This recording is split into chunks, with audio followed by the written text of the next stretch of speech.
سنی تحریک سے کل بھی پیار کرتا تھا، واللہ العظیم آج بھی پیار کرتا ہے۔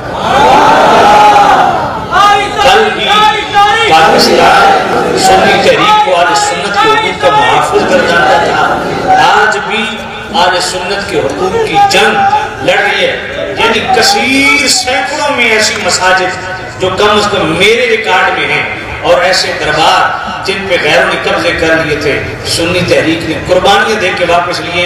یہ ایک ایسا سچ ہے کہ دشمن بھی اس کا انکار نہیں کرتا۔ سبحان اللہ۔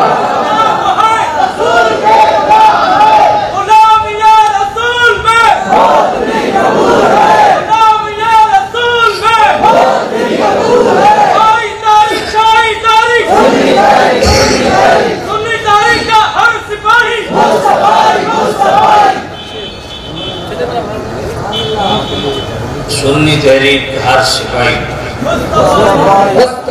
بہت مذہبوں کے لیے بہترین دوائی۔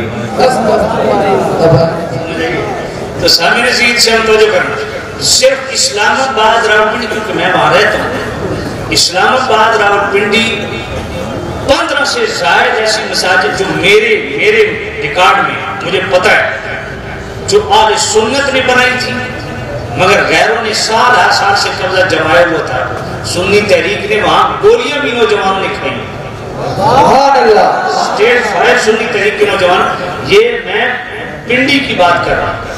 سبحان اللہ۔ اتنے زخم کھانے کے بعد بھی سنی تحریک کی ایک اور خوبی میں نے دیکھی ہے کہ یہ ہمیشہ قانون کو فالو کرتے ہیں، پوری قانونی جنگ لڑتے ہیں، عدالتی جنگ لڑتے ہیں، اور الحمدللہ مشکلات بھی آئی ہیں، تکالیف بھی آئی ہیں، زخم بھی کھائے ہیں، لیکن اس کے باوجود الحمدللہ، اور پھر اس سے بڑھ کے جو خوبی ہے الحمدللہ پاکستان سنی تحریک کی، کم از کم پاکستان سنی تحریک کا دامن اس حوالے سے داغدار نہیں، بالکل صاف ستھرا ہے کہ آج تک اہل سنت کو جوڑنے کا کام پاکستان سنی تحریک نے کیا، توڑنے